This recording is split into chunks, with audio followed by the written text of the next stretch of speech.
We are living in a computer-programmed reality, and the only clue we have to it is when some variable is changed and some alteration in our reality occurs. We would have the overwhelming impression that we were reliving the present, déjà vu, perhaps in precisely the same way, hearing the same words, saying the same words. I submit that these impressions are valid and significant, and I will even say this: such an impression is a clue that at some past time point a variable was changed, reprogrammed as it were, and that because of this an alternative world branched off.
Good morning and welcome to the Friday FARcast. My name is Robert Phoenix, and you are now participating in the moment called the present. It's your life, and I'm glad you're sharing your present with me.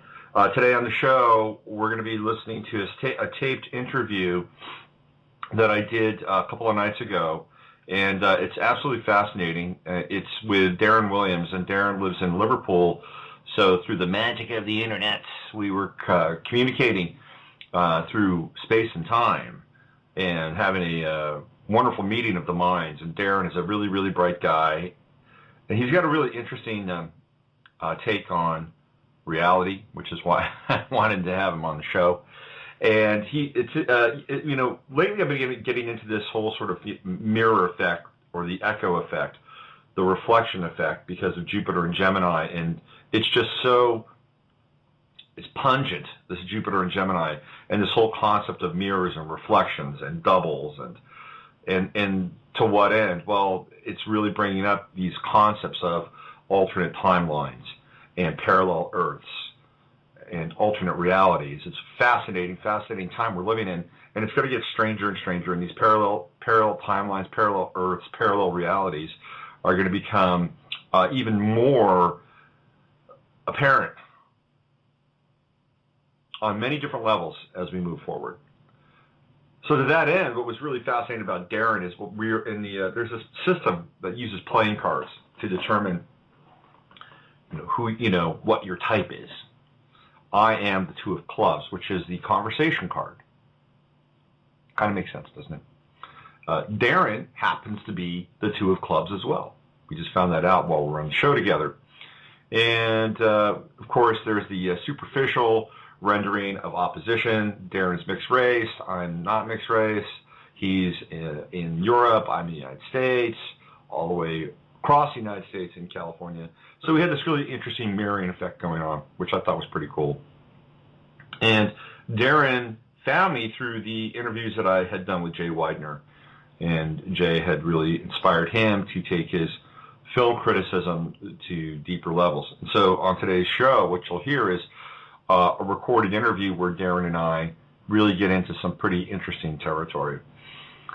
On Monday, we'll have another version of the mashup, and Wednesday, we're going to get into some astrology, as always. And then next Friday, I've got a pretty interesting show lined up with two, what would it be, octogenarian, septuagenarian, two gentlemen who are older, advanced in age, and still vital and making life count. and we're going to have both of them on. And it's separate interviews, though. One's recorded, one will probably, hopefully, be live. We'll figure that out. But I'll have more details on that show. Should be a very interesting show. Things are really heating up, aren't they, on the Obama and Romney front? And the heat I'm getting is racial, and the racial tensions are really simmering. And I think it's really important for people to understand that. People of all races need to understand that this is a divisive tool. It's part of the divide and conquer strategy.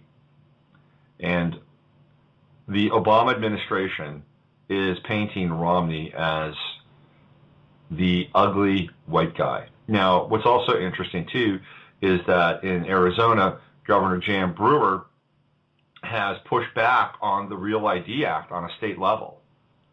And it's the reason why she's pushed back in the Real ID Act is because it is tied to the DREAM Act with illegal immigration.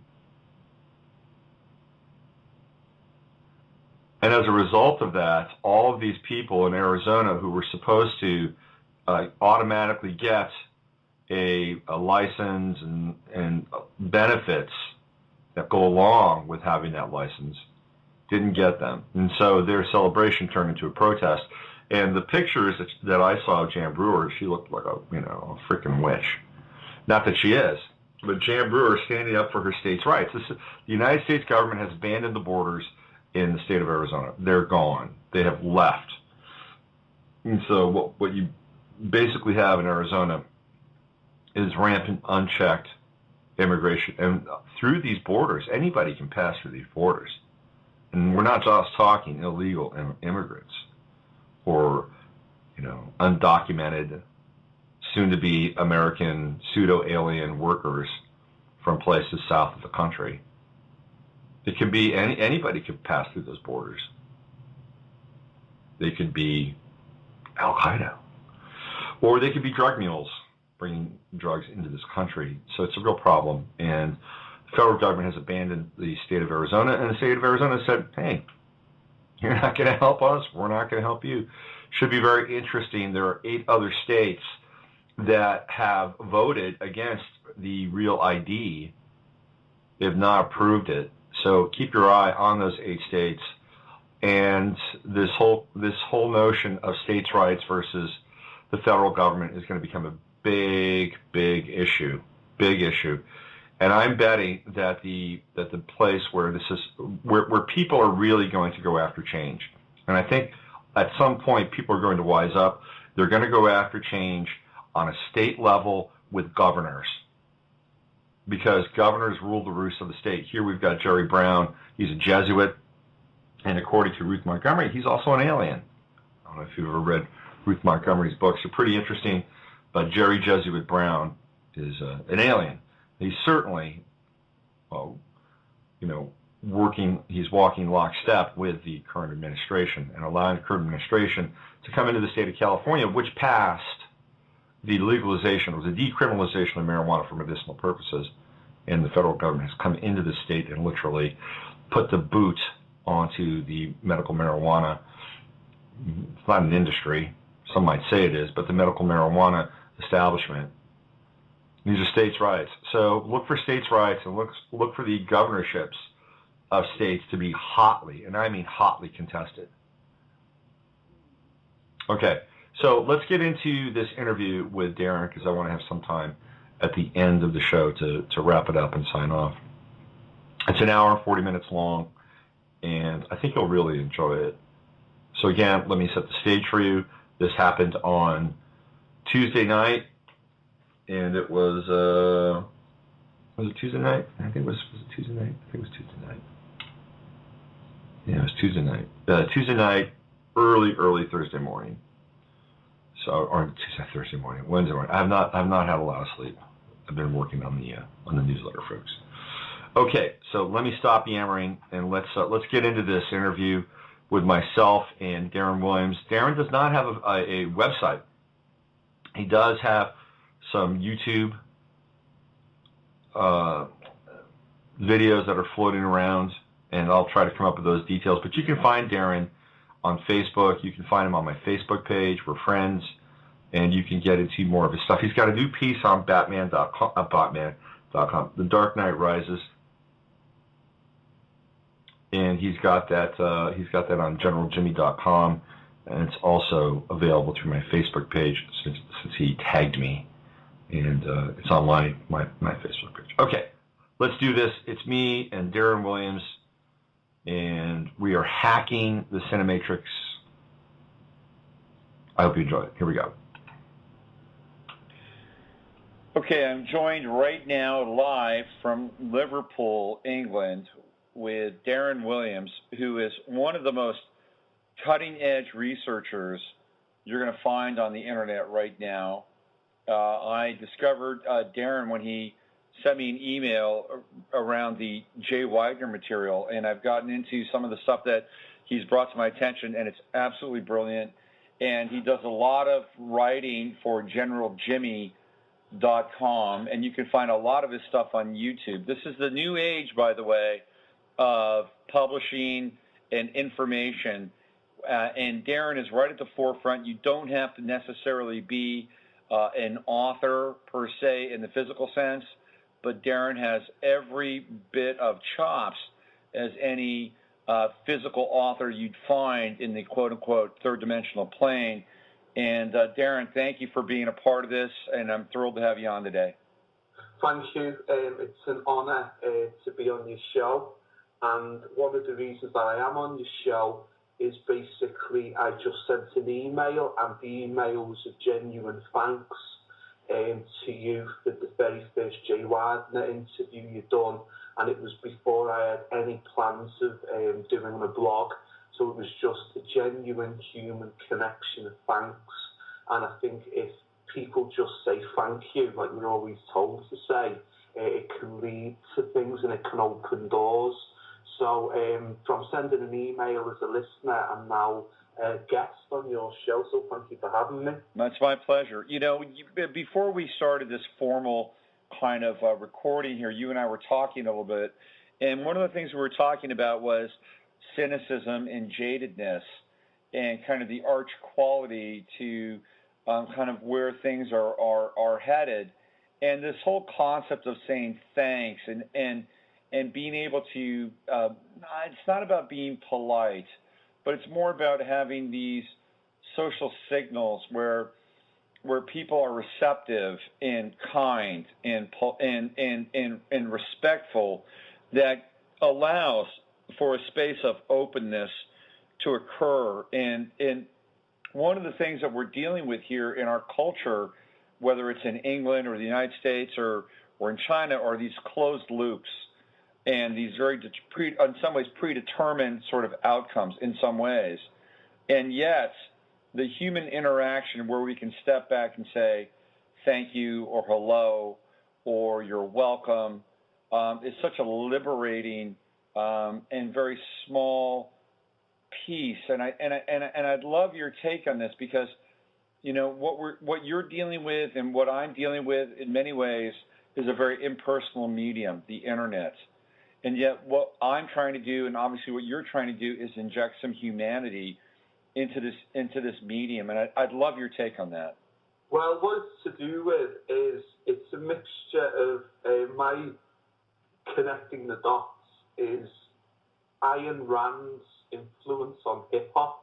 Right. And basically what we have is a couple of guys in Silicon Valley in the early 80s, and they are heavily influenced by Rand and by what the Fountainhead, very acclaimed book, and Atlas Shrugs. And basically also around the late 80s she had a revival where if anyone wanted to check it, you could go to YouTube and just type Ayn Rand, that is AYNRAND, and she was on a talk show, a guy called Phil Donahoe, an American talk show host, and the arrogance of the woman is just, it leaves Phil Donahoe and a massive studio audience flabbergasted in terms of just her attitude of, well, you should make no apologies about your behaviour, you are what you are, and the problem isn't with you, it is with other people, and if I say something that you don't like, why should I apologise for it? So then she then gets influenced, she then starts influencing people within the popular culture, corporate structure, and then we have hip-hop. In terms of hip-hop was very cultural and very socially aware, and then we have maybe the beginning of it with NWA, and if you connect the first NWA album, it does have some very strange symmetry with the Fountainhead, in terms of we will do what we want to do and we will take what we want to take, and if you don't like it, well, that's your problem, because we're going to live our life how we want to live our life. So then I remember NWA's first album, and it was a psychic shock.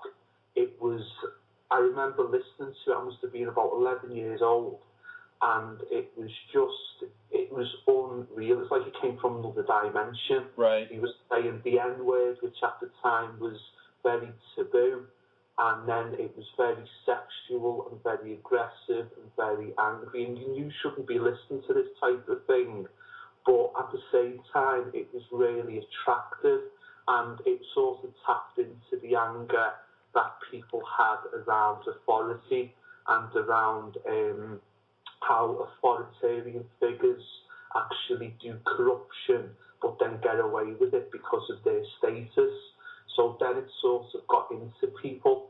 But the whole thank you thing is sort of dying because of also equality as well, where people now think, well, if we're all equal in terms of race or gender, therefore why do I have to say thank you to you? Because we're all equal. Because then if you say thank you to an individual, in a lot of people's minds it's seen as a weakness. Right. So it's seen as you being beholden to someone. So again, that is the influence of Ayn Rand. Yes. As well. So what people have to realise in this conversation that we're going to have, I'm going to really go on many, many tangents. So it may mean that people may have to rewind this show, or if you're scratching your head and you think, wait there, he's going from one point to another, that is the point. Because the reason that I am like this as a person is I have a unique form of dyslexia.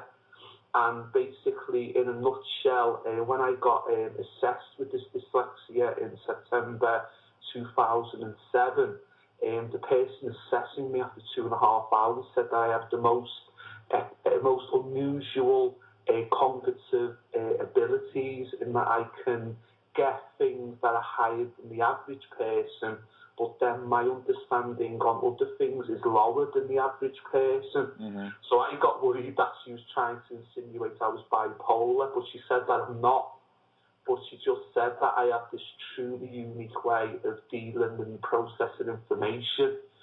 So this is what the interview is going to be like. So what I have to learn to do is I have to learn to, when I'm speaking with people or when I'm introducing myself, I just have to make them aware of this, so people don't realise that I might be crazy or I might be bipolar. Hey, Darren, if they're listening to this right now and they're listening to my show, trust me, they're not going to think you're crazy, because I've already lit the torch for you, my friend. So it's all good.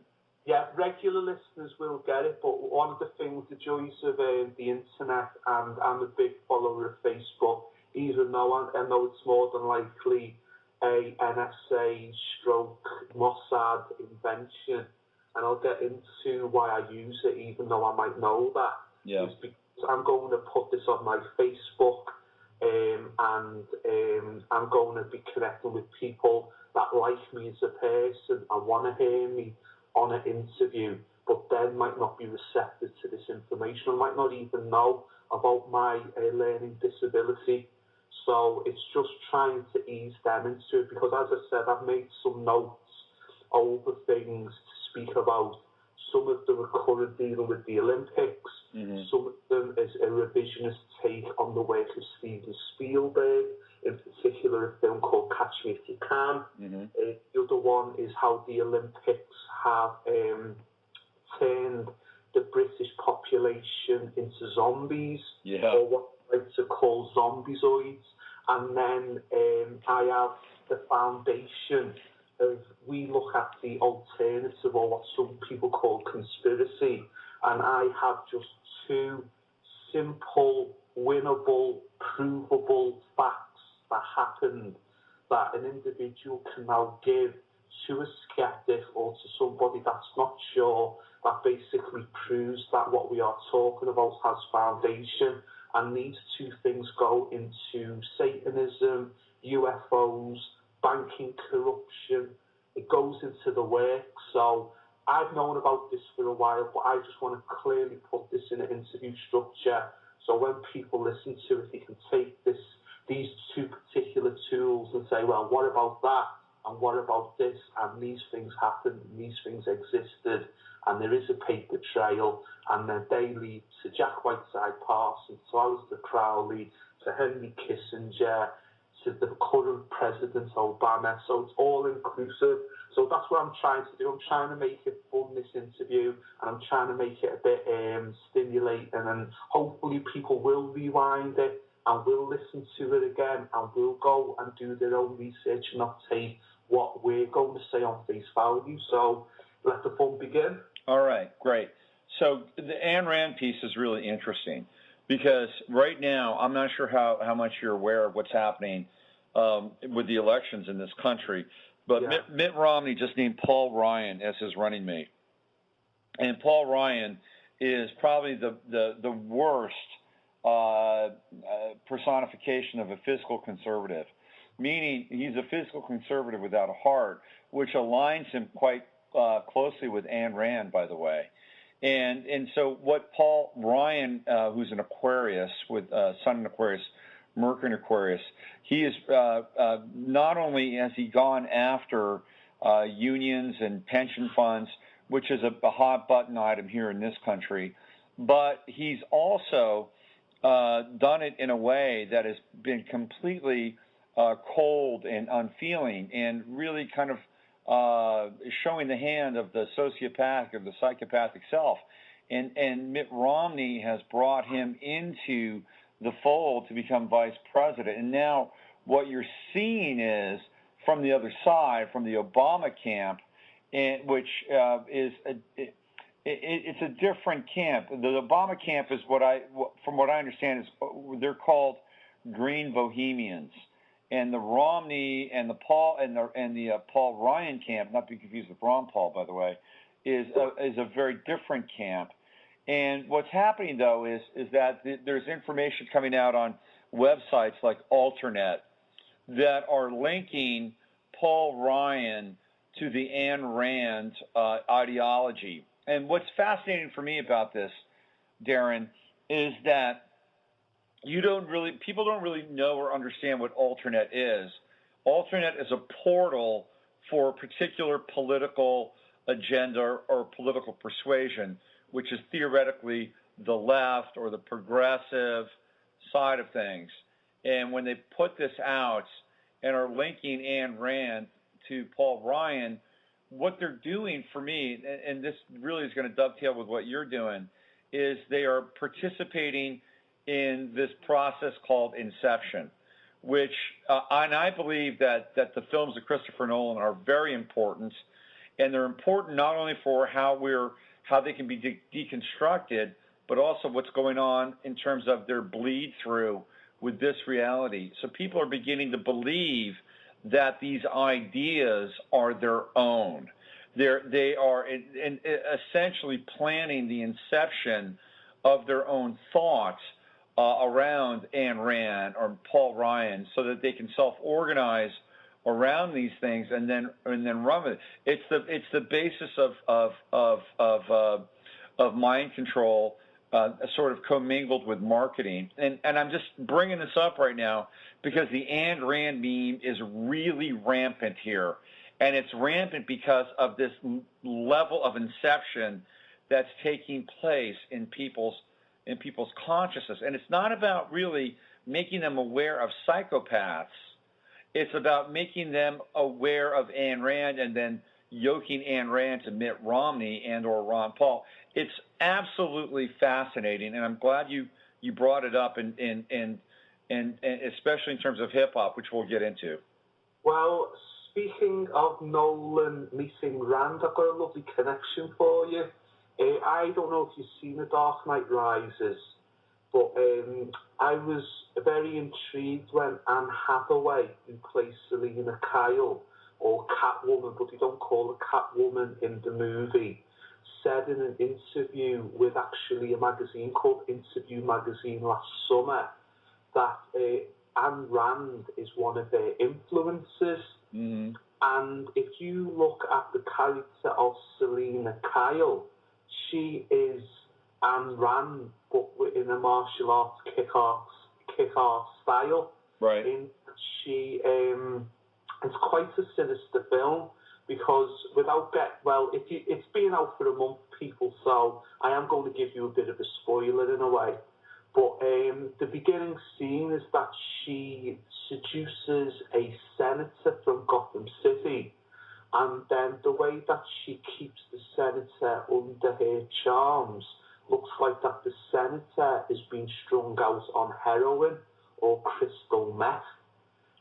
Because there's a scene in a back alley bar near the beginning of the film where the senator's wearing a Hawaiian shirt and he looks unwashed and he looks very rough. And she's very brutal with him and very demeaning to him. And also there's another scene where Batman is going to her to explain how to use his high-end military equipment. And she just turns around and she goes, yeah, I know what that is. Okay, go away, bye. And then she just rides off on his bike. It isn't like a moped. This is some cutting-edge military hardware tech. I think you do need to go through a bit of a tutorial with it. Right. But the whole message of the film from here was like, well, you do what you want, betray people, seduce people, and eventually dominate them. Right. And it was in linking with the Catwoman tradition, because Catwoman is based on a dominatrix. Yeah. But at the same time, it was very, very Ayn Rand. And for people that are new to it, we could just turn this into the Ayn Rand perspective, but I don't really want to. But I just advise people just go on YouTube and look at views for and against. I am against that, because I think if we all lived like Ayn Rand, in the end we would destroy each other. And some of their most fans, like when you've got a number one fan or disciple is Alan Greenspan, who actually was under it. They were lovers. They were not. Yeah, they were lovers. They copulated those people. Wow, I never knew that. I never knew they engaged in Congress. Yeah, can you imagine? Can you imagine Ayn Rand and Alan Greenspan as lovers? That's just creepy, man. Well, that's it. Well, you can. All I can say, I don't want to make a generalisation, but if people don't know who Ayn Rand is, the internet is your friend, people, and all you've got to do is just type in AYN RAND and go to images, and you can just see the hardness in the face. Yeah. And that just says everything. I'm not taking advice off anyone with a face like that. What? That's your human instinct. I know it might be vanity, but your human instinct should look and say, at least with John Merrick, the Elephant Man, so as deformed as he was, you could tell in the photos. He had humanity. That he has humanity. That's right. But with this Ayn Rand figure, it ain't nothing there but just cold. Yeah. Cold individual. So what I want to do is, with the work of Nolan, let's talk about Dark Knight Rises. Let's do it. Little short thing, because I don't want to leave a spoiler for people, but the main premise of it is to do with free energy. And basically, after the Dark Knight, Bruce Wayne then says, I don't want to have the suit, I want to do things in, the bat suit, he wants to do things in a corporate Armani suit. So he comes with Lucius Fox, which is played by Morgan Freeman, and they sort about getting technology which will produce free, clean energy. Mm-hmm. For some reason, Bruce Wayne decides not to make this work public because, in his words, the world is not ready for such technology, and such technology could be used as a weapon. Now, the strange thing is, the weapon has the same grade strength, or the free energy technology has the same grade strength as a Fukushima. Right. Now, at the moment, we have technology like Fukushima.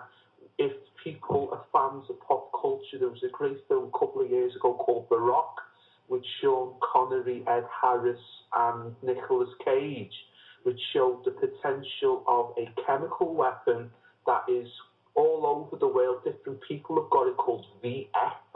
Yeah. If VX, people, is if you have it as imagine you've got it as a tennis ball, but in gel form, and you throw it to the ground and it breaks. Somebody standing 100 meters away will die in about less than 3 seconds because it goes on the air molecules and it doesn't even need wind. Right. Is the lethal thing of VX. We also have atomic weapons made by DARPA, which is the cutting-edge research and development arm of the American military, that if detonated on the planet, will move the planet off the axis of the sun. So it will actually make the Earth just spin into outer space. Mm-hmm. So we have this technology, we have chemical weapons, we have atomic weaponry, we even have nuclear power stations. If we have a solar flare and it could take out the transistors or the cooling system in a nuclear power station, and then you could have all the nuclear power stations in Northern Europe, for instance, going into fusion. Mm-hmm. So we already have this type of danger, but Christopher Nolan is saying in the narrative of The Dark Knight Rises that we can't handle free energy, we can't handle the concept of no more electricity bills, no more gas bills, because some terrorist might come from the Middle East and turn it into a weapon. So we've just got to make do with petrochemicals that are destroying the planet, and we've got to be making do with coal and other things as well, and nuclear power. So what it is that I believe that The Dark Knight Rises was made at the time, and it's all about time and sun, moon and stars and time and everything is within the universe, but it was made at the time of the Occupy Wall Street demonstration, right. the Occupy right. movement, yes. also the Arab Spring, and then also it was made around Fukushima. So what I believe is that, I allege or whatever, because I don't want Nolan or Warner Brothers to sue me, because I have no money, Warner Brothers, and you would just look pathetic suing a man with no money. But what I think is it possible that Warner Brothers have an agenda to this? And also, the other thing I found really insulting, and your American listenership should be enraged by this, Christopher Nolan is English, and he is directing a film about American people. And what he is saying is when the American people are given the power, they just turn to animals. So they need lawyers, they need police, they need military, they need senators, they need all this infrastructure, because if they did have the power, they would just have kangaroo courts, and they would have psychopaths like Crane, who was the Scarecrow, played by Cillian Murphy, right. as judge, jury, and executioner.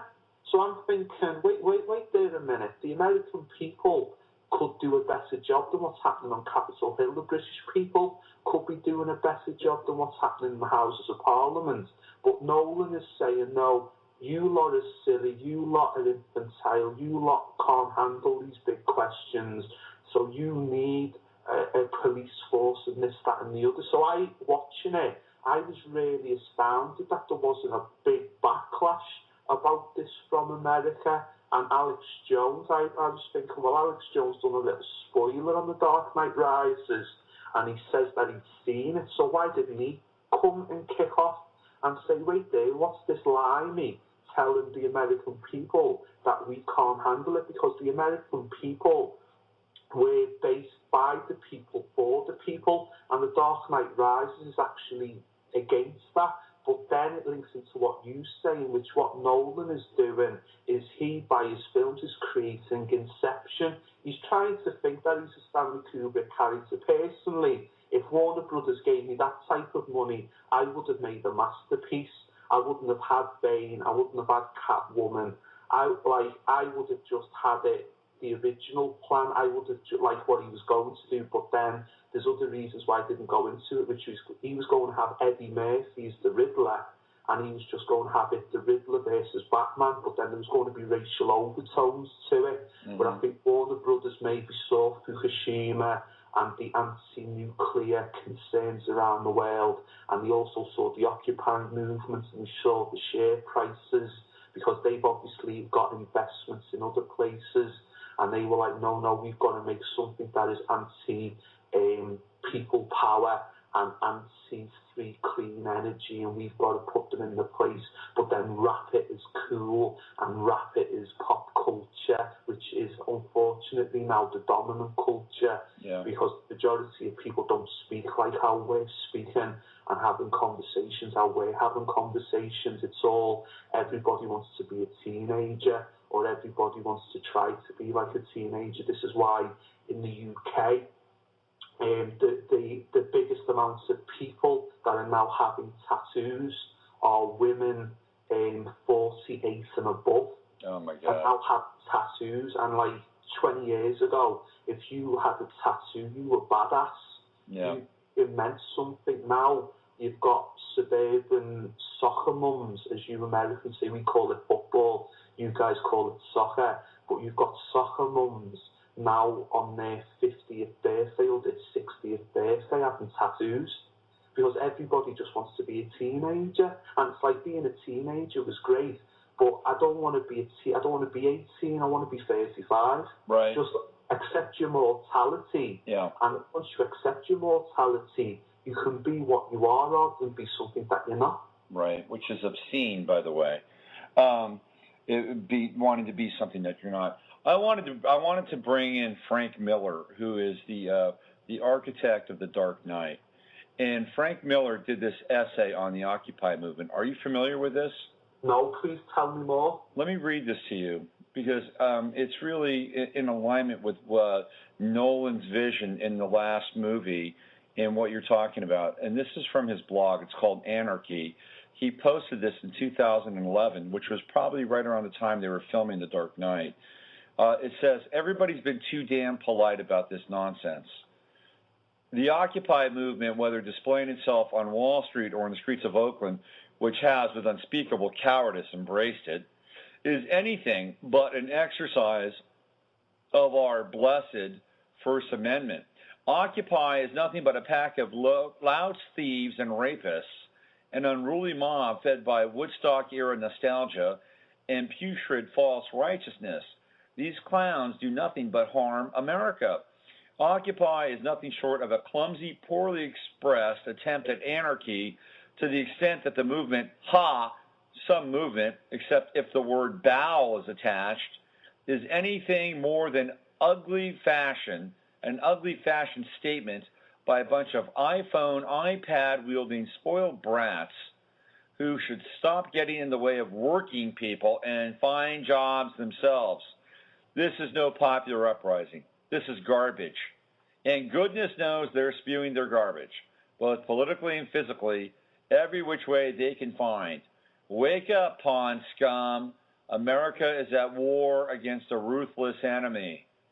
Maybe between bouts of self-pity and other tasty tidbits of narcissism you've been served up in your sheltered, comfy little worlds, you've heard terms like Al-Qaeda and Islamicism.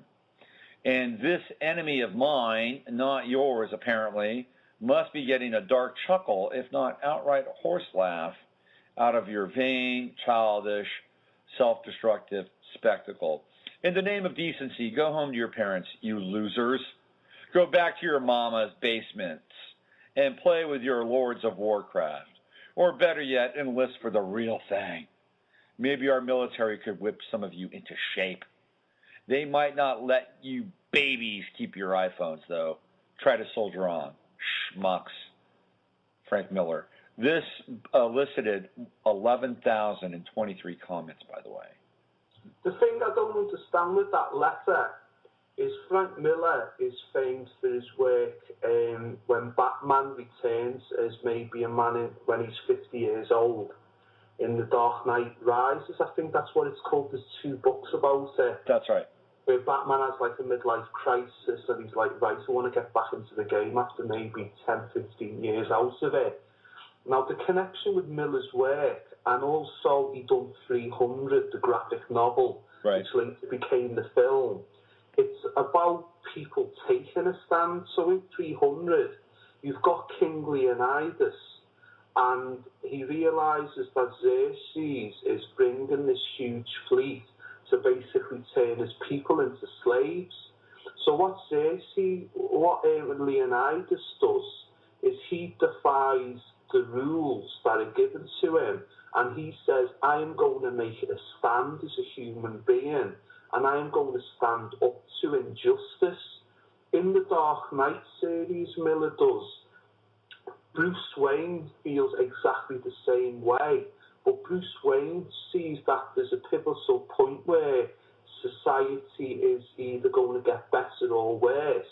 So then he gets back into the game. Now, the people in the real world in the Occupy movement, they saw that there was something going wrong with the world, and then they decided to get into the game. So therefore, by what Miller has produced as work, it totally contradicts the letter that you've just narrated. Yeah, well, I think that, okay, if you want my take on Miller,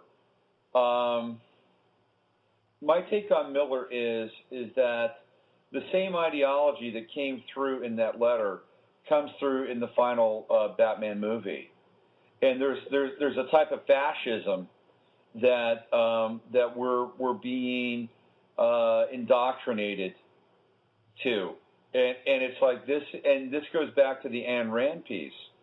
It's a type of fascism that's based on for lack of a better term, a Luciferian psychopathology.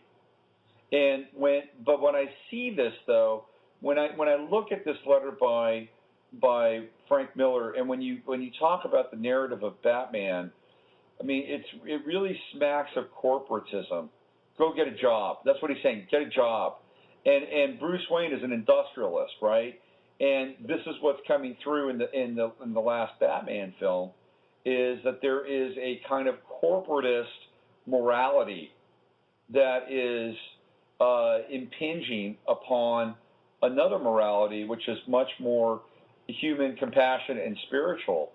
And I think that this is the, if you want to look at an inception point, this is what we're looking at. We're looking at Mitt Romney as being kind of a symbol or a totem of this kind of reality. And I think that, quite frankly, Darren, I think this letter and the last Batman film really align, to be honest with you. It is, but one of the things we also have to realise is that the majority of our heroes eventually become villains. And one of the things is, like, for instance, there's a band called Blair, and they were a big British band. They had some success in America as well. And Blair started as being quite anti-authoritarian, and then later on their lead man, singer Damon Albarn, created a side project called Gorillaz. Yeah. One of the first tunes, well, one of the major tunes he done was about a soldier in America that basically has got some time off from the front line, and then he's talking about comparing and contrasting being in America on some shore leave, but then having to go back and fight. And basically, in the Olympic ceremony, one of Blair's tunes was used by a British military band in the closing ceremony. So it was unbelievable that somebody that had been so anti-war and anti-establishment is now part of that. And just the reason for it is money, is because you make this type of money being a kid. Sorry, I'll break it down. You start as a kid in a garage with your friends, and you just start playing for the love of it. You get some heat, you get a record deal, and next minute you know you're on the VMAs, the MTV Awards. Right. And now you've got lawyers, now you've got accountants, and now saying, right, you've got $2 million in the bank. This is a hedge fund. So instantly you now become corporate. So what's happened with Frank Miller is that maybe Frank Miller is now looking at his share price, and he's saying, well, these Occupy people, they're on Wall Street, and they are disturbing the flow and the ambience of Wall Street. So I've now, as my role as a popular culture guru, I've got to now do a bit of a destructive job on what they're doing, so my investments don't go any further. And, you know, we had a closing concert of the Olympic Games in Hyde Park, and it was Blair, and it was New Order, and it was the Specials. Now, if you look at all three of them bands when they started, they would have never done a closing ceremony for the Olympic Games. They would have never done it. But all our heroes become villains, because at the end of the day, Damon Albarn has got investments, has got shares, has got a portfolio, has also got stuff with hedge funds. So it's just the way it happens. And what I'm trying to do with my research, and people might say, well, what happens if Darren Williams gets spotted by a media conglomerate and he won his show? All I'll do is I'll just take a leaf out of Dave Chappelle's book, and I will take the money, but as soon as it gets to a certain level, I'm going to Africa. And that's it. Well, Dave saw Africa not just as a way to take his money and run, but that was his refuge at that time, because he was getting sucked into the game. Definitely, and that's what you've got to do. And you know, Robert, you have a great show, and there might be somebody like Anna Huffington, who owns the Huffington Post, and she might say, I listen to your show every week, and can I invest in you? And you'd have to say, yeah, you have to play the game, because what it is that you then see their world, because we do talk about corporatism, and we do talk about big business, but to really understand it, you have to, in a way, get in there, and you have to sort of maybe have a Trojan horse attitude, maybe a bit obvious, but you still have to be part of it. But then the secret is knowing when to quit, or in the end, you'll be like Michael Corleone in Godfather 3, and you'll just basically want to quit, but you just anchored to it, and you can't, and that's where the struggle comes, and the self-hate. Right. And the self-destruction. And unfortunately, that happened in a real-life context with Kurt Cobain, where Kurt Cobain in Seattle was living next door to the CEO of Starbucks, and he must have realised, he was like, well, I just want to be that kid in the garage playing with my friends. I don't want to be next door to these people, and these are the people that I was angry against, because they're the people that shape the world and shape reality. Right. So it's all about boxing clever, and also one of the things I'm trying to do is I'm trying to just make things that are classical. So what I'm trying to do with this conversation is that I hopefully will raise points and stimulate people, that people in 5 years who have never known about us might stumble on it on the internet, and they might say, yeah, this is really relevant, this is really good. And I am not like somebody that is like certain people in the truth movement that are actually using it as a paycheck. Yeah. I think I may get, I don't think I will, because it's geopolitics and it's humanity and it's life. But I just want to make things that are classical. And I would say that without being arrogant, I would say that my articles on generaljimmy.com under Darren's Alternative Theory, I think they are saying things that nobody else is saying. And I think that's what we have to be. It's not about the longevity of it. It's about, as the Joker said, it's not about the money, it's about the message.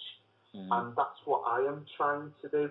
So what I'm thinking is, I've got some random notes due to my dyslexic brain of mine that I made. So do you want me to go through certain things? Just start dropping some dropping some bombs here, man. Okay, well, the thing that got me was around the truth community criticising Spielberg. And there's been a lot of stuff with Spielberg around Eyes Wide Shut.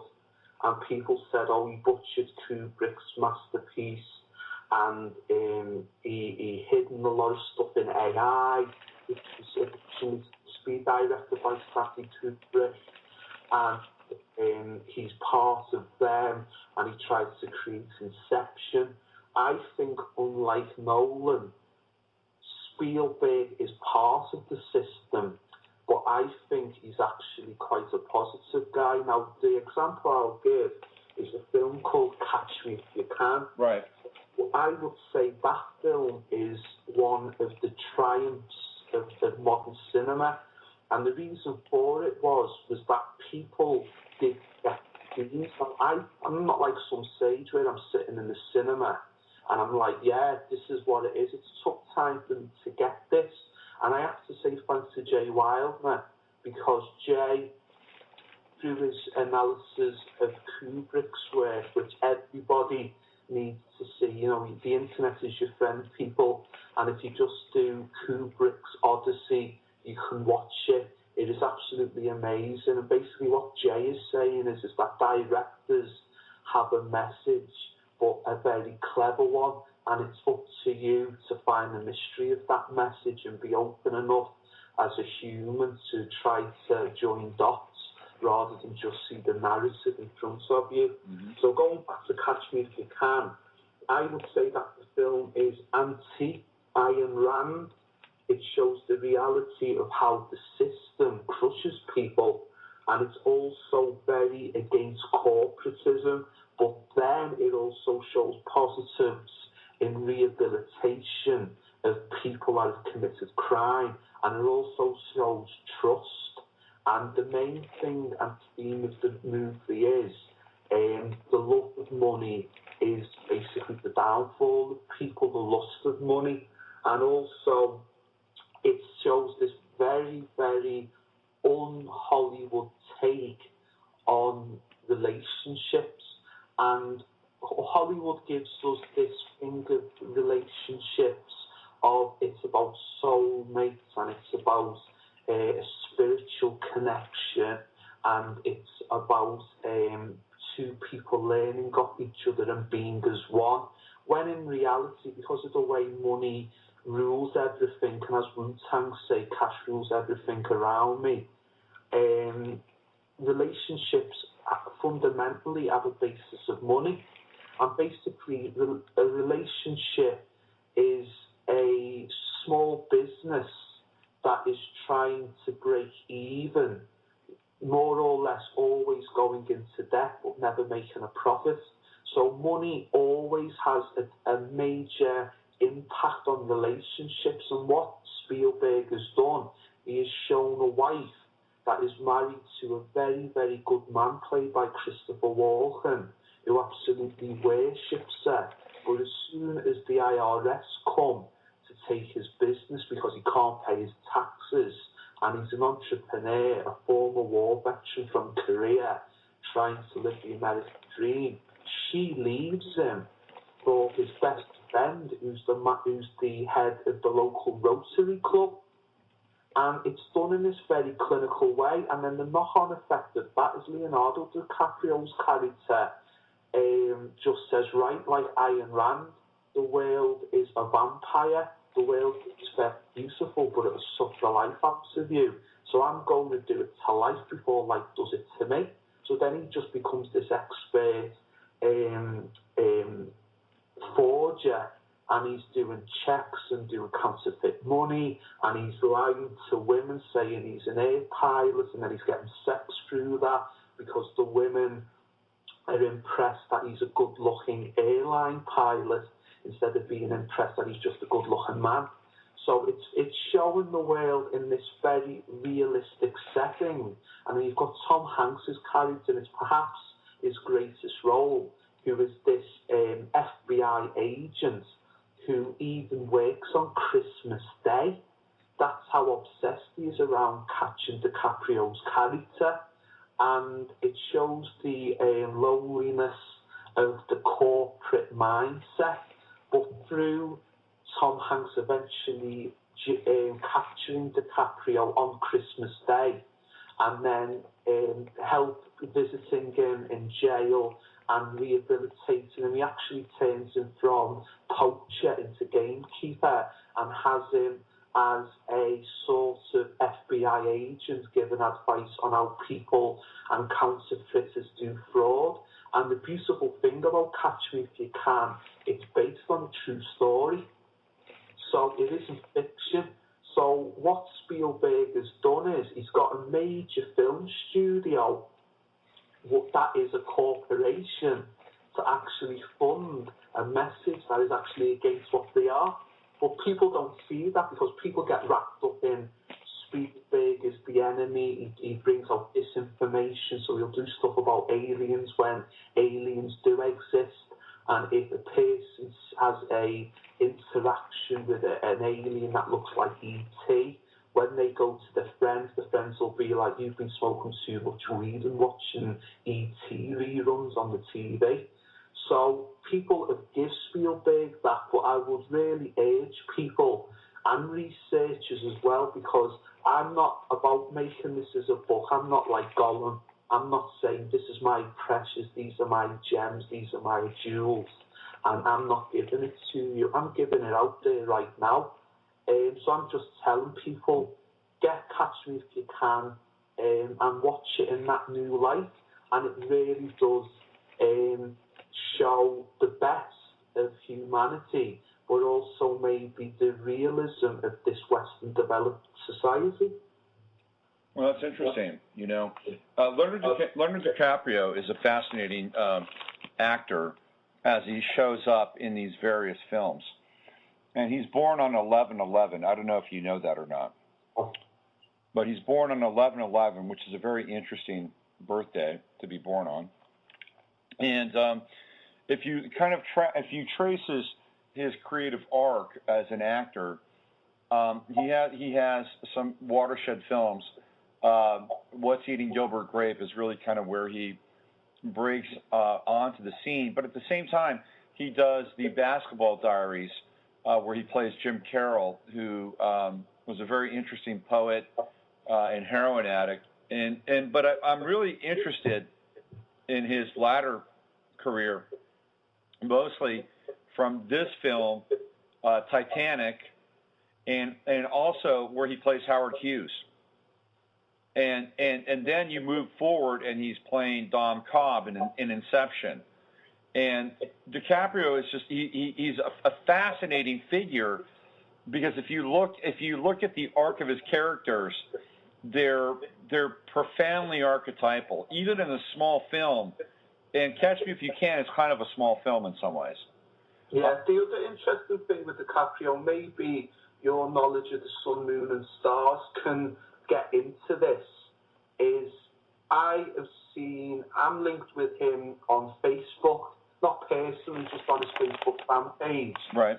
And he is very much worried about the plight of the tigers in Southeast Asia and about them possibly being extinct.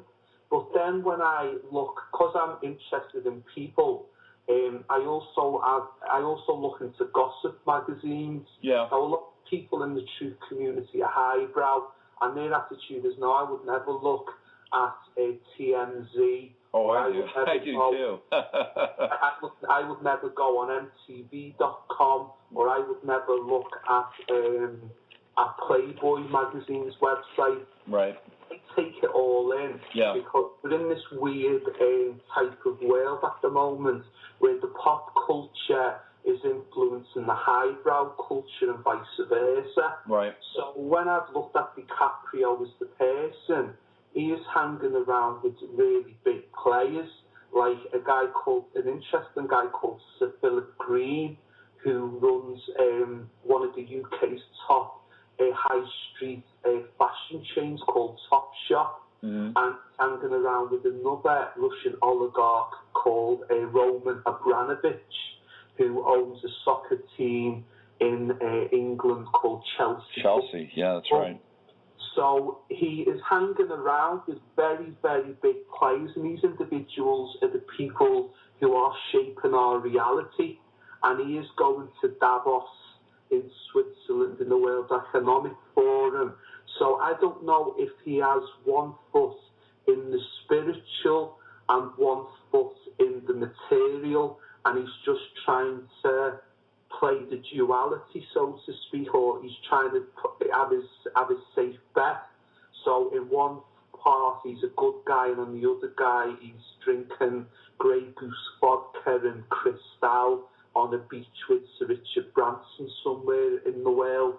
So he's a very interesting, conflicting character in that he's got the grip of the common man, such as in The Departed. Right. And basically, if anybody in America wants to know what Liverpool's like, it is The Departed, but in an American accent. That is Liverpool. Liverpool is Boston. Yeah. Boston is Liverpool. Interesting. So if you really want to know what Liverpool is like, it isn't this tree place where everybody's wearing Sergeant Pepper's multicoloured uniforms and Beatles haircuts. It's quite an edgy place. So that's why it produces people like John Lennon. And I would say hopefully people like me. Not that I'm comparing myself to John Lennon. Oh, go ahead. Why not? Why not, eh? But that's what I'm trying to say. So DiCaprio as a person, maybe if you want to elaborate on his astrology, am I right that then type? Well, he's a Scorpio, so he's a full-on Scorpio, but it's 11/11. I mean, it's a really fascinating birth date, 11/11, because you're dealing with 11's a master number. It's the number of inspiration and revelation. It's the number of the Twin Towers, obviously, and it's also Boaz and Jachin in Freemasonry. And Leonardo DiCaprio is a Freemason. And definitely a Freemason? Yes, he's a Freemason. He's talked about this in interviews. Wow. Yeah.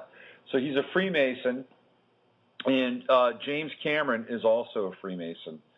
And the Titanic is a shift in some ways from James Cameron's affiliation between one inner school or inner sect of Freemasonry to another. Theoretically, this is what it was about.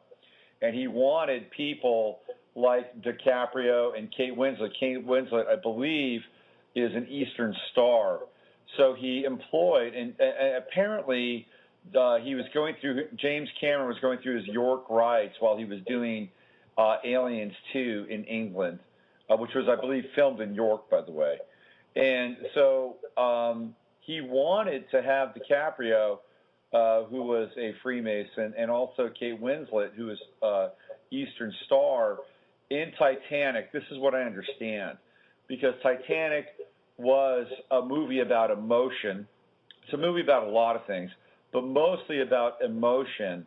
And at that time, it was kind of contrary to other films that were being produced, and certainly contrary to the oeuvre or the cinematic canon that Cameron had previously, directed, which was mostly dystopian and dark.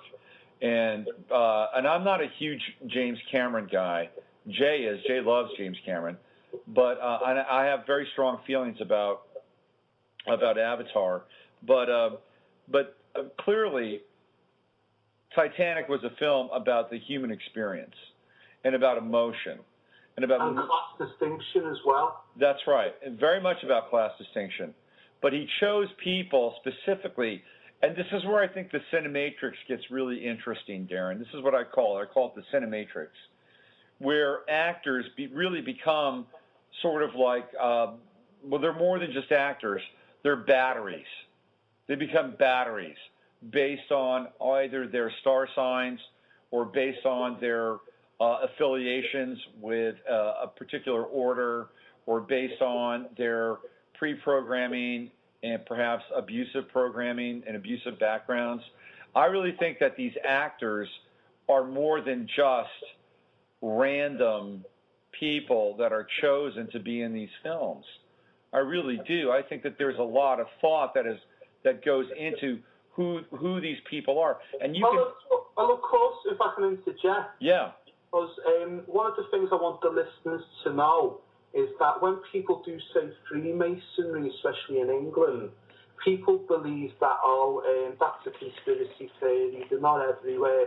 I found just this week that Usain Bolt, the current Olympic champion for 100 metres and 200 metres, is also a Freemason. Of course he is. You might say, well, how do you know that?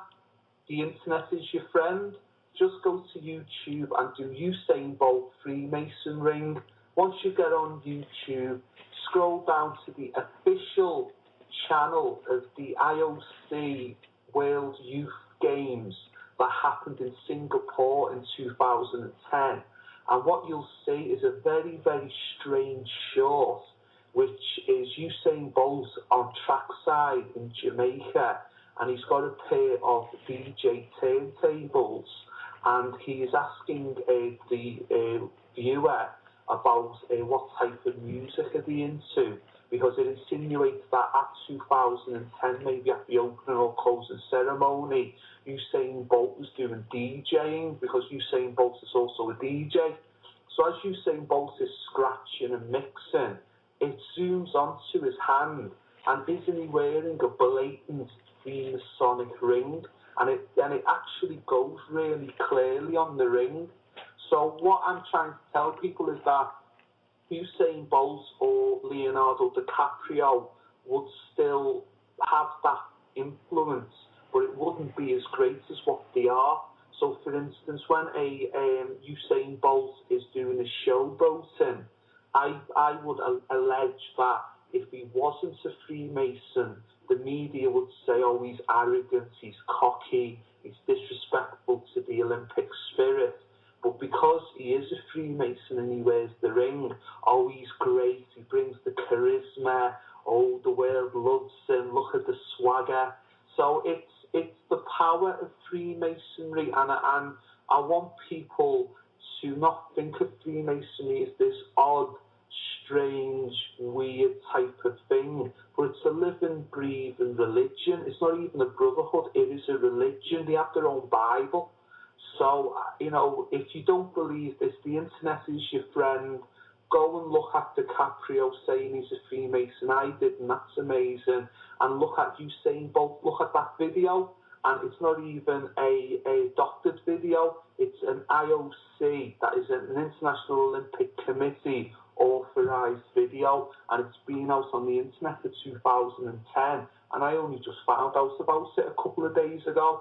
So this Freemasonic order is a vetting structure. Yes. And if you want to go in certain levels, you've got to be part of the club, because they need a safe pair of hands. They can't have a Robert, or they can't have a Darren in Hollywood, because we would be saying all types of things. We would be kicking off.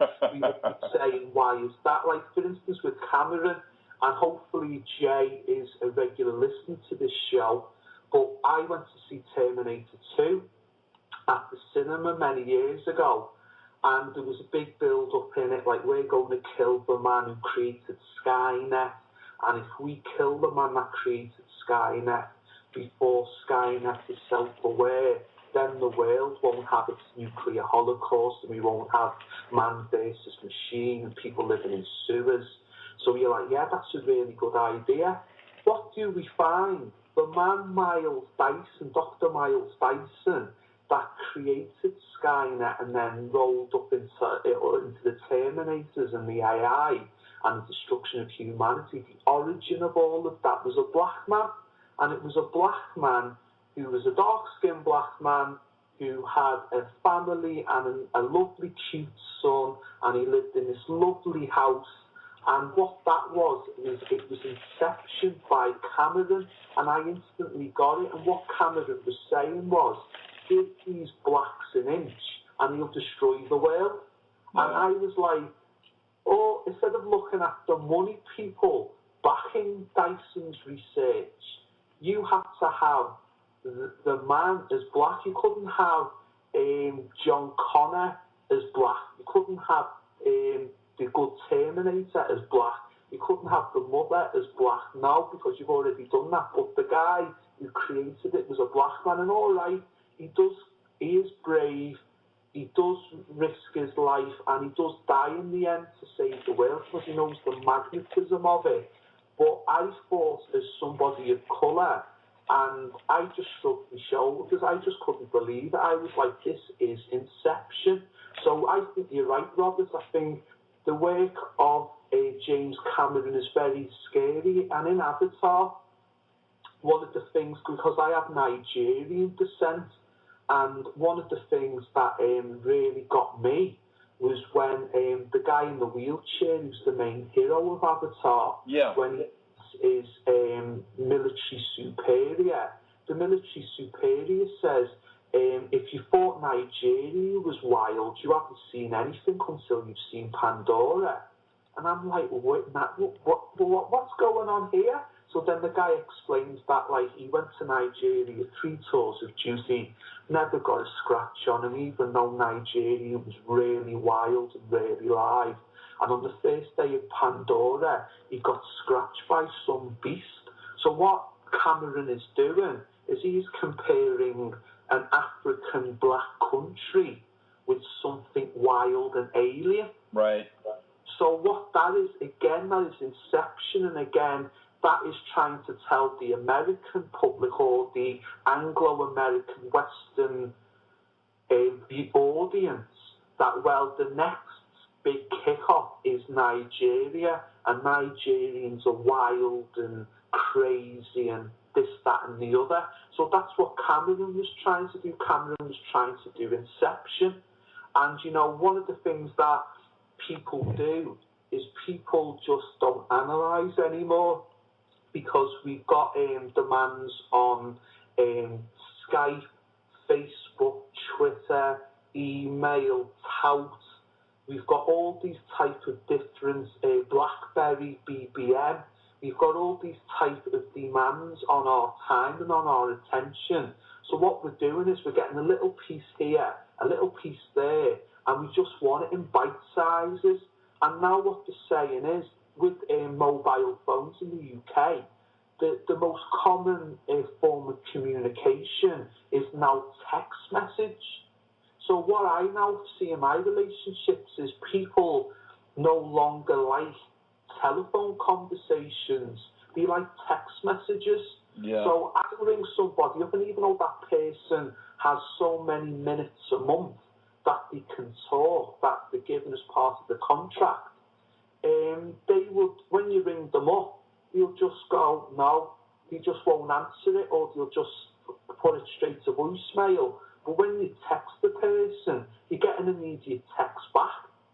And it's just this really weird thing with people's concentration, in that they are not analysing information, and people have to really be careful that when they're going to the cinema on a Saturday night, magic is getting played on them.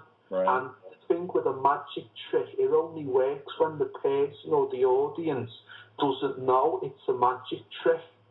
And people have to look at, why would Warner Brothers make The Dark Knight Rises?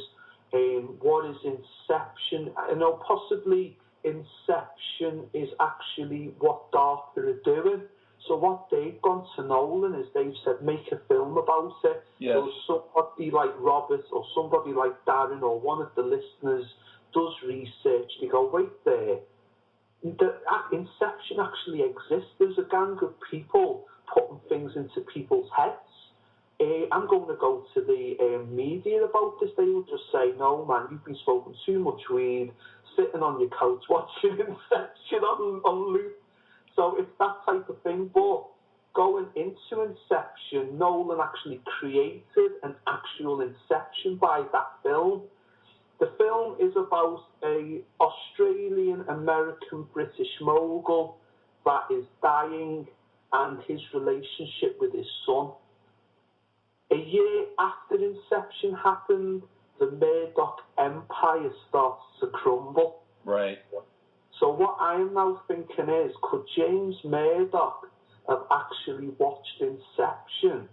And could that have actually been played on him? Because one of the rumours going around the UK is that Murdoch is married to a lady called Wendy Beng, and they've got a young child, and I think this child's like under 10 years old.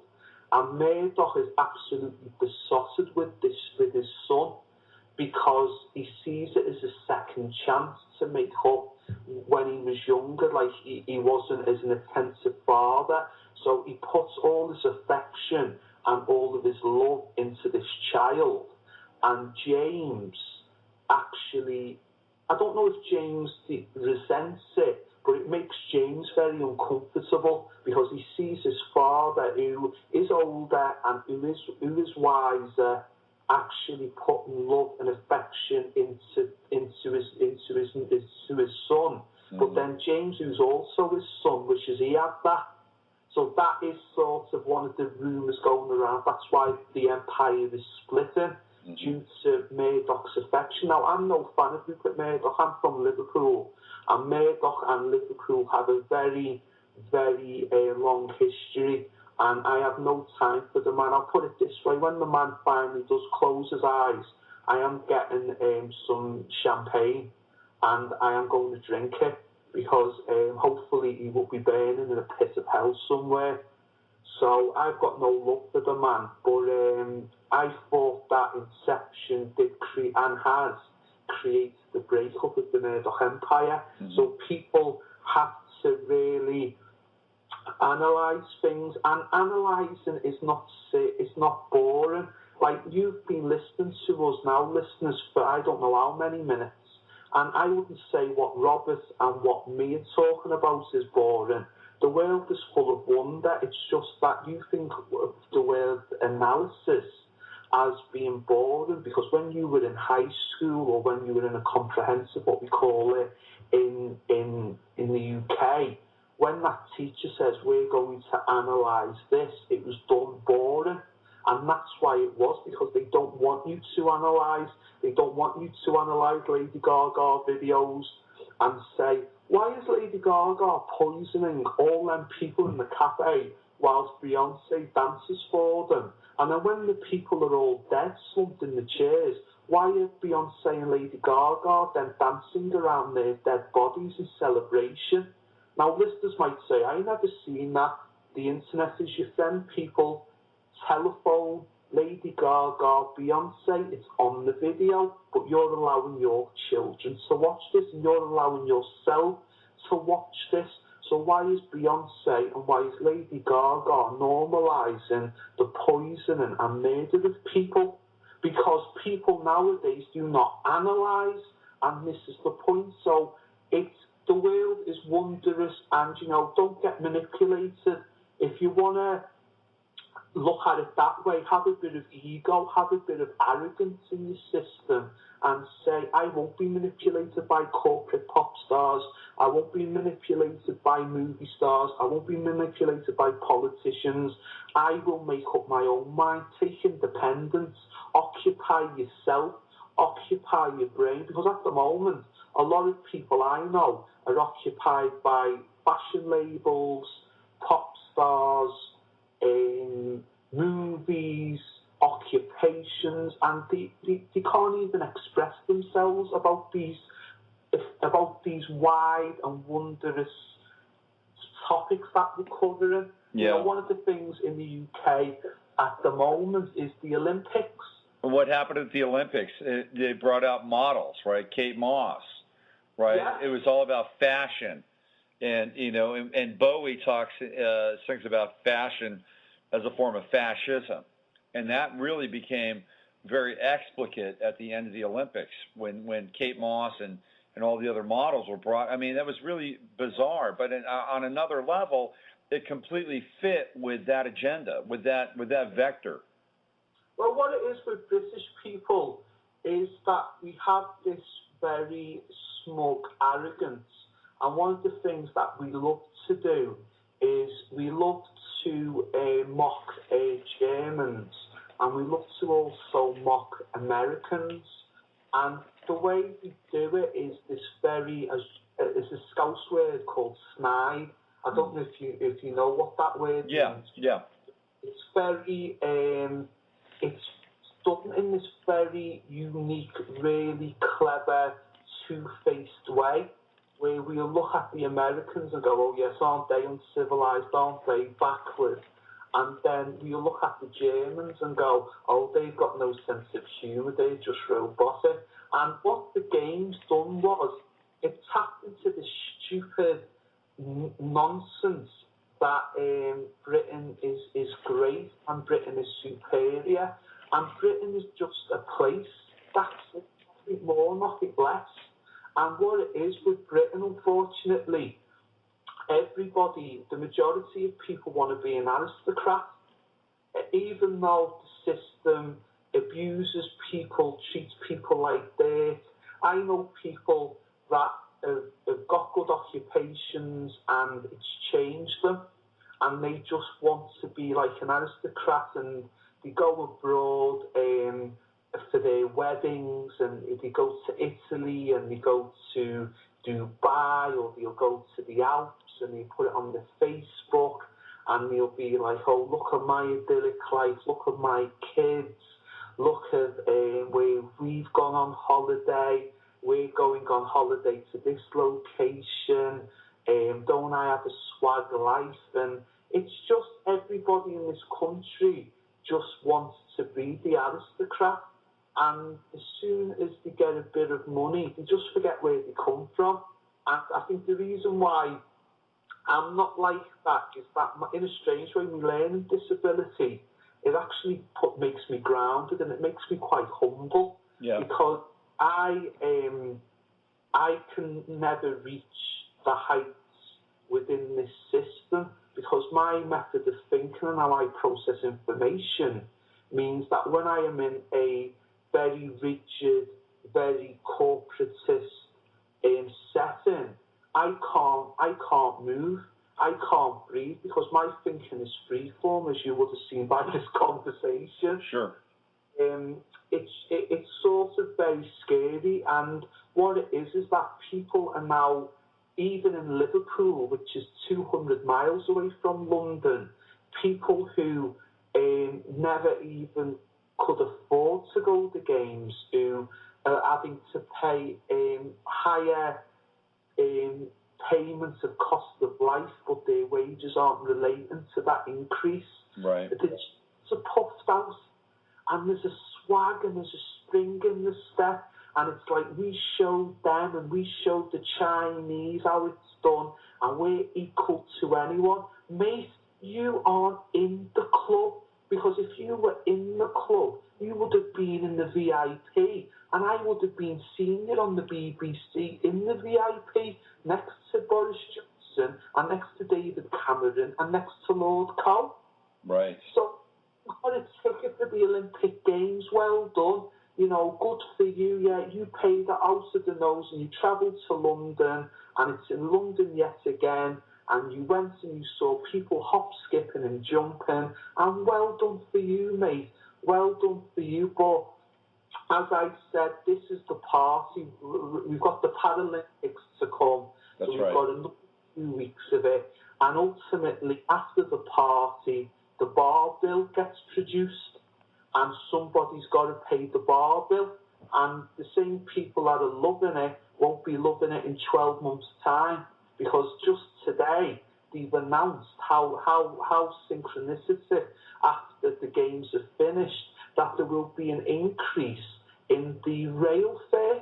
So they could have released that last week, but they realised we released it last week, then it would have caused a downer, so we're releasing it this week. And what people have to realise is you are nothing but a slave to these people. You are nothing but a commodity to these people to manipulate. And if you want to be like that, fine, but I won't be. And even though I can't change the system, I am declaring it now. I'm declaring it in my blog. And people turn to me and say, oh, but you're saying this stuff on Facebook and you're saying this on Twitter. And I'll get back to Twitter in a minute. And you're saying this on the internet and you're going on these radio shows and you're chatting all of this and aren't you worried about them? And it's like, well, we all got to die. You know, we all got to go to the same place, no matter if you've got a PhD or no matter if you're a street sweeper or no matter if you're unemployed. We all going to have to die one day. So why can't I say what I say? I thought this was Great Britain. I thought this was this bastion of greatness and democracy and freedom. So why can't I say what I say? So when I give that back to people, people shut up. So that's what it is. It's about reclaiming freedom and not bothering with these stupid notions of nationalism. But the weird thing with it as well, and the scary thing for me as a person of colour, because I'm mixed race, I've got black and white heritage in me, is how corporate diversity has now come into it. And what they've done with the games and the purpose for the games, you know, there's people that might go into the symbolism of it, which I agree with that. It was basically dark, occult, Masonic magic that was taking place in the opening ceremonies and the closing ceremonies. Mm-hmm. But the name of it is, it's the rebirth of the British Empire. But what it basically is that it's done with diverse faces.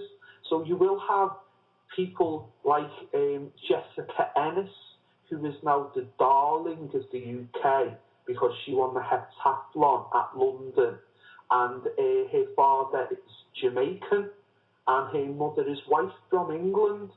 And, you know, she is now on everything. She's on posters for all these different corporate firms.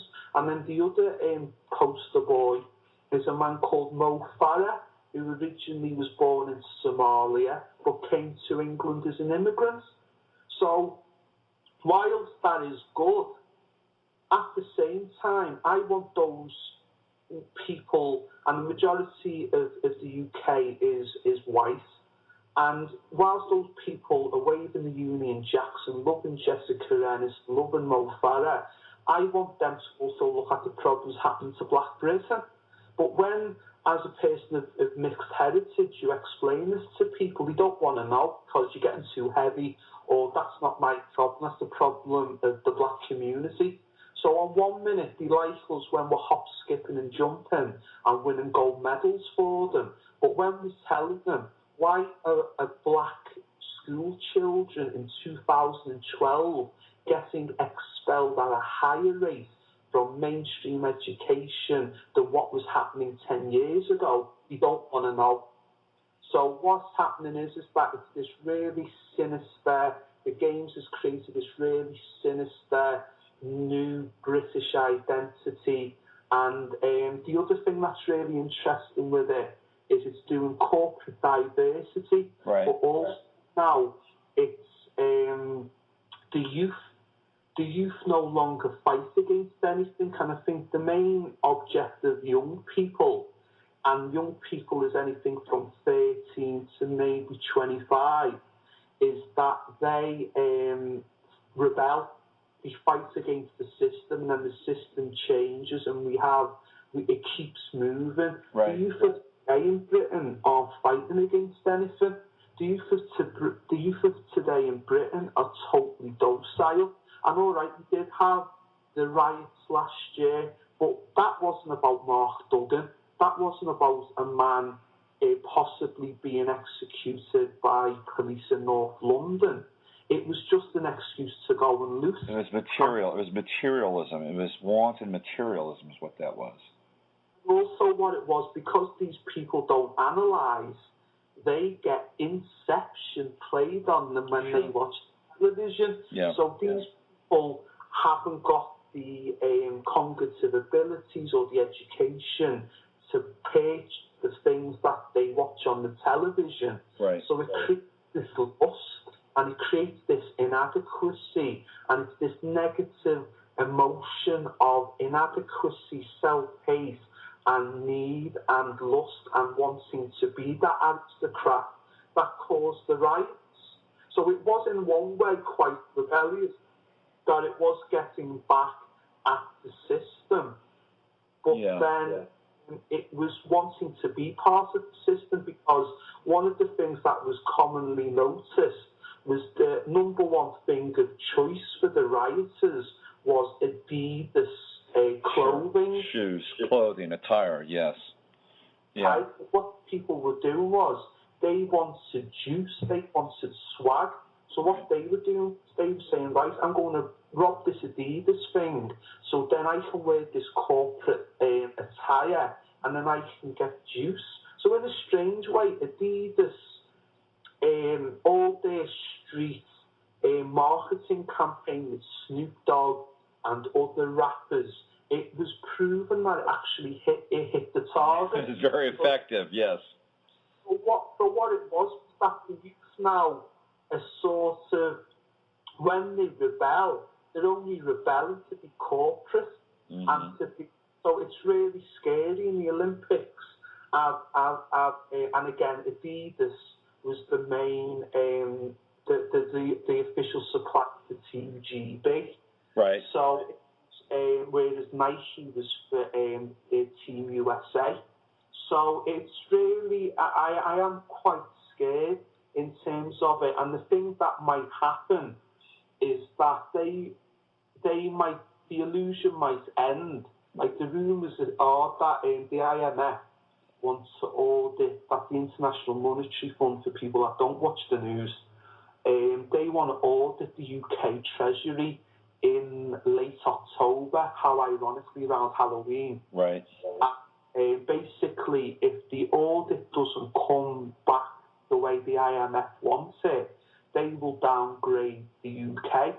And then if they downgrade the UK, it could go like Greece levels. But when I talk to people about this, Robert, they say, oh, we're not Greece, oh, we're not like them. And that's the thing, the aristocratic national pride arrogance will mean this place will be worse like Greece, because people believe the illusion, people believe the greatness of this country. And so we're the only country in the world that calls ourselves great. Like, shouldn't that give a clue as to what that's about? But again, people are just this Olympic Games. It's really scary. Well, I just want to continue the conversation, but I just want to leave the Olympics, because when I get into it, like, I get really angry. One of the things I would advise your listenership to do is, if you think I'm wrong or incorrect, again, the internet is your friend. You can just type Vice magazine Olympic Games. Now, Vice magazine is a pop culture magazine, but they're a bit like Rolling Stone, where they can do very, very serious but very accessible articles and videos. They've done a series of 4 videos around the reality of the Olympic Games, on not only the country but the actual community where that stadium was, in Stratford in East London. And there's a number of people in that community that now have breathing issues, because the site of the Olympic Stadium used to be, I think, a chemical factory, or it might have actually been a nuclear reactor. Wasn't that Clay's Lane? Yeah, something like that, yeah. It was Clay's Lane, yeah. I interviewed this woman, and she's like, out of their public housing, or what we call in the UK social housing, out of their social housing flat on the 5th floor, she can see the Olympic Stadium, but they never let her come in. And I remember Lord Cole saying, when they got the games, he said, we will do a scheme where local people will be able to participate and actually watch the games. When I've spoken to people I know that live in East London, they said nothing of the sort happened. No consultation to their knowledge occurred. So you had people like Oliver Twist looking into the pub, and everybody's eating and having a great time, and he can't get in. And that just sums up what Britain is. So, people go on the internet, look at Fights magazine, just type Fights magazine, London Olympics, and you'll see them videos. And after seeing it, will you feel so great about the Olympics? The thing that's even more worrying is that the Olympics are going to Rio de Janeiro. Right.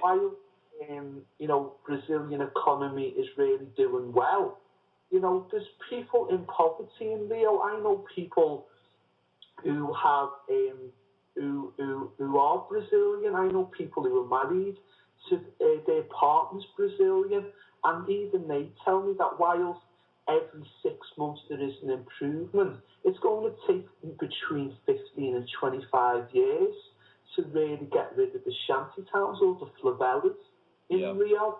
So we're going to have this billion-dollar thing in a place that has shanty towns. Well, so let's look at Brazil for a second, okay? But before we go to Brazil, there are a couple things I really, really want to go back in time with, because you've been on a great run here, wonderful run. But there are three pieces that I have to chime in on, and this goes all the way back to Usain Bolt, and we're going to move forward. But if you watch Usain Bolt at the end of the 200 meters, what is he doing? He's celebrating with the mascot. As he's crossing the finish line, what's he doing? I can't recall. You'll have to tell me. He's putting his finger in front of his lips with the secret sign, the shh. That's what he's doing. He's telling everybody who he is as he's crossing the 200 meters. Okay. So look at the end of the 200 meters. He's flashing a very prominent sign as he's crossing the 200 meter tape. The interesting thing with signs, I'll just interject. I won't go on a long one, but when after winning the 100 meters, he was with some Swedish female athletes. Yeah. And they were doing a sign that some people say is linked to masonry again.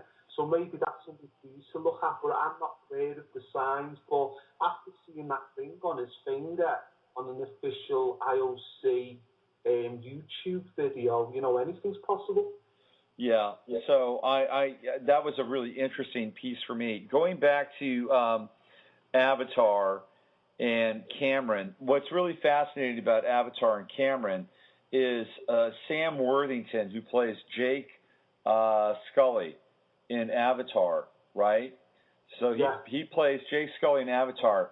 Well, Sam Worthington plays a character named Marcus Wright, who is in Terminator Salvation, which is the third of the series of the Cameron franchise of Terminator, even though it wasn't directed by Cameron, it was directed by Mac G. His character, Marcus Wright, plays the first human who literally morphs into a Terminator android species. And it's fascinating that he plays essentially kind of the same role in two different movies. Yeah. The thing Salvation it was one of the strangest films I've ever seen, because it sort of explains that the character's on death row, but it insinuates that he murdered his family. Yeah. Also very peculiar film. And then you've got Helena Bonham Carter in it. And that role, I know she has a lot of weird roles, but that was strange as she being the face of Skynet. Right. But it was just a very grim film, and it was almost a transhumanist film. It's a pro-transhumanist film, just like Avatar is a pro-transhumanist film. And lastly, getting back to the Olympics and sort of closing that loop off, if you go back to the opening ceremony of the Olympics, there's a scene about midway through where they're looking at a typical English family on a Saturday night. I don't know if you remember this scene, but it took up quite a bit of time and space. And I was with a friend at the time who was English, and I didn't know where it was going. And I said to her, this family is going to be biracial, and clearly that's exactly what happened. The mother was white and the father was black, and their daughter was mixed. And for the next 15 minutes of the opening ceremonies, it's about her in kind of a modern, current sort of version of Greece with her boyfriend, who is clearly black, but her family was. So to your point, Darren, this is exactly what the message was during the Olympics. And you know what the corporates will do is they will say, well, we're not racist because we don't have institutional racism in our corporation, because we have this athlete who we're paying millions of pounds for, or millions of dollars, to be our face. So how can we possibly be racist? But what that is just tokenism. That's all. It's like what Malcolm X once said.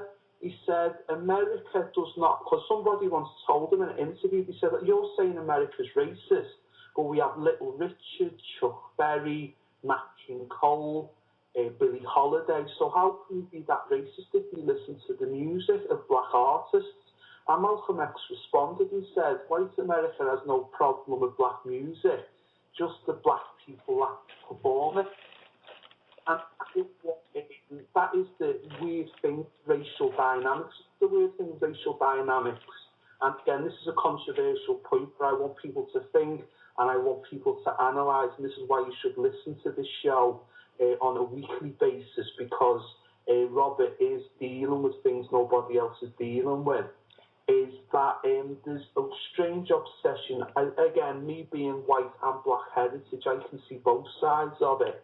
Is around white people's view of tanning, and I don't know how big that is in America, but in a climate like the UK that isn't really Mediterranean, you look at a lot of people and you think that they were, and it's really interesting to see, like, well, where did the tanning thing come into it? So it's this very strange time we're living in. The sort of wanting to escape and maybe not be what they want to be, and then that goes into a transhumanism, and then that goes into the maybe why Avatar was so popular, because people would like to live in another world, in another realm. And then going back to Frank Miller's letter, where he does mention World of Warcraft, I have no interest in that game. I know a friend who is absolutely obsessed by it.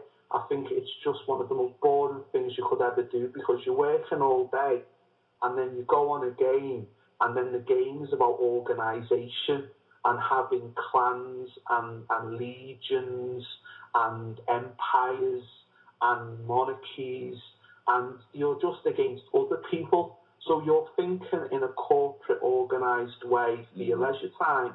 And then when you go to work, that's what you've got to be, to pay for the subscription to play the game. So we're in a very strange time with that.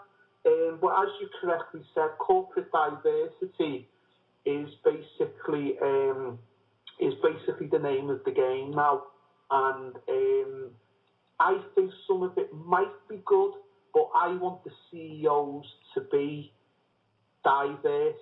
When the people that own the companies are diverse, and when I see it trickle down, where them people aren't forgetting who they were and are helping the people that were like them at the beginning of their journey, then I'll be cool with it. But at the moment, I've got some real serious concerns.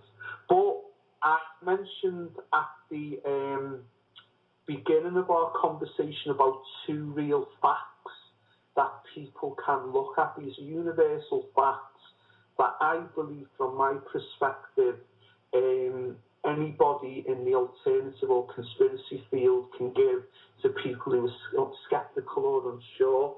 The two facts are a man, Albert Pike, a letter to a man called Manzini. Now, I'll spell Manzini for all those who want to go on the internet and use their friend. That is Mazzini. That is Mazzini. And this letter was in 1871. So that is Albert Pike's letter to Manzini in 1871. I'm not going to say any more about that. I know Robert does, but we're not going to talk about it. I'm going to leave that as a little clue, so for people to go and do their own research. And the other one is a man called J. Edgar Hoover, and his executive order in taking the research of a scientist called Nikola Tesla. And the way you spell Tesla is Tesla. And that was took under United States National Security Directive in 1943, a couple of hours after the death of Tesla.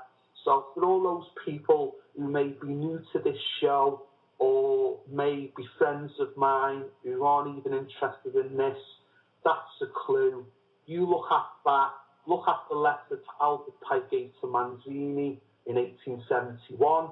Look what was in that letter. Again, it's proven, it's 100%. Look at who Albert Pike was, look at who Manzini was, and then look at J. Edgar Hoover taking Nikola Tesla's research in New York City in 1943. You combine them two separate things, and this is the way the world is right now in 2012, and you can give that to anybody and they cannot argue with it, and it goes into corporatism, it goes into secret military R&D, which is research and development, it goes into the current war on terror and why certain countries are interested in countries that aren't even on the borders, thousands of miles away. So they are the two theories. I don't know why other researchers haven't really linked them two incidences, but them two incidences make up the modern world from, I would say, 1900 to now.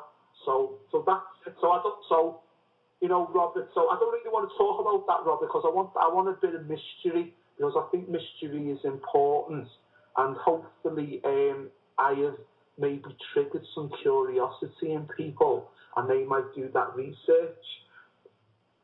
Well, I think that's a great thing to do, but I will bring this little factoid into the moment. Who played J. Edgar Hoover in the cinematic portrayal of his life recently? I've no idea. Leonardo DiCaprio. Okay. So we brought it full circle here, Darren. And another thing as well, because there's people that have inspired me. I want to thank you for giving me this opportunity to be on the show. But there's two people that are on YouTube who are amazing researchers, and people need to check them. The first guy, it's all one word, Undercover Alien. Check that YouTube channel out. It is some of the best, most cutting-edge research, but it's really accessible. So that's Undercover Alien.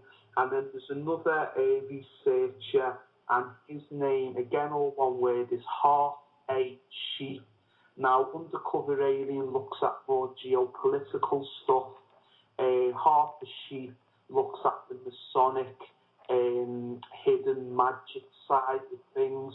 But I really want to thank them too, and I really advise people to check their two YouTube channels out, because I know everyone goes on Alex Jones, and Alex Jones does have his place, and that's great, but these two people are just slugging it away.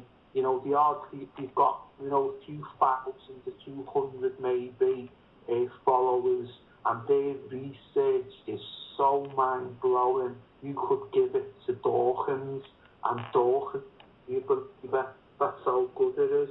So for time of it, how long have you got left? Well, we really should wrap it up a little bit here. We've been yammering away for an hour and 40 minutes. So, and it's actually, people, when they hear this, they'll hear it on Friday morning, but it's 2:30 in the morning here. So I'm going to have to shut it down for the evening, and I'm going to have you back on, Darren. It's been great, and I knew we would connect. There's so many points, like for instance, there's a great actually I'll just leave this little bit in as well. There's a great graphic novel called DMZ, and that is by a man called Brian Wood, and that is basically prophecy of what will happen in America. So I just want people to look at that, and then maybe the next time I'm on, I can elaborate more around what DMZ is and why I think it's prophesizing, unfortunately, the next 5 years of America. But we'll get into that in the next show, but that's just a little teaser for part 2. Beautiful. Okay, DMZ. So you've been listening to Darren Williams all the way live, at least right now, here with me from Liverpool. Darren, thank you so much. And if people want to get in contact with me, I am currently suspended by Twitter. That is the second time in 14 days, but my Twitter account, if it's activated by the time of the broadcast or in the future, is @DazAltTheory. That is DazAltTheory, as in a scientific theory. Give me a treat, and let's continue the conversation. Beautiful. Yeah. Okay, so we'll see you in a couple of weeks. We'll get you back on here, and we'll do part 2 of this, all right? Great. All right, take good care, Darren. Okay, so that was my interview with Darren Williams, which actually took place on Tuesday morning. It was after midnight here, because he's in England and I'm in California. So we got to make these things work out. I stayed up late, went to bed late. It's been a theme for the week. So, okay, I hope you enjoyed that. He's an incredibly fascinating guy and chock full of information. You can find him. He's my Facebook friend. You can find him on my Facebook page. His name is Darren Williams, if you want to keep up with what he is contributing to the Great Awakening here on this planet. And also, you can find some of his work on generaljimmy.com. That's where he has his latest review and breakdown of the Dark Knight. Okay, great. Well, listen, everybody have a spectacular weekend. If you're in the Midwest of this country, my heart is going out to you. You're going through one of the hardest times in recent memory, and with no relief in sight, it's a shame that they can't use some of these whiz-bang geoengineering tools that they have at their disposal, aka chemtrails, to bring some rain to your part of the world. They can do it. It's not happening. If you are listening to this broadcast and you're living in the Midwest, look up Oregon and look up cloudbusters. And that's what you need out there. You need thousands of cloudbusters strategically placed across the plains of the Midwest and the Southwest, where what is turning into the greatest drought in this country's history is now taking place. And the devastating and tragic effects will manifest in the first quarter of 2013. So if you're living in the Midwest and you hear this, look at Oregon, build yourself some cloudbusters, and do some rain dances. We are all thinking about you out there as the ecology, the social ecology, and the geopolitical ecology are shaping and being reshaped right before our very eyes. Okay, so have a great weekend, and you know the drill. use your head to discern what's real, your heart to stay open to what's possible. And I mean that in the greatest sense. Love you all, and I'll see you on Monday with the mashup. And thanks to everybody in the chat room. Erica, of course, for her stellar work with posting the shows and helping out. And then Ethereal Gnosis, Gate 7, Sangria Glow, Sun T, Nudges, Mustang Sally. You know who you are. Gemini-san, thank you for tuning in every single week. I really appreciate it. Okay, take good care, and we'll see you on Monday, and we'll mash the weekend up and get a line on the week to come. Adios, amigos and amigas.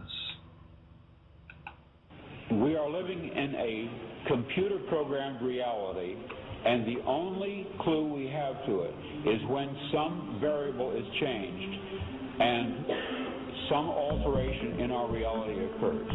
We would have the overwhelming impression that we were reliving the present, déjà vu, perhaps in precisely the same way, hearing the same words, saying the same words. I submit that these impressions are valid and significant, and I will even say this: such an impression is a clue that at some past time point a variable was changed, reprogrammed as it were, and that because of this an alternative world branched off.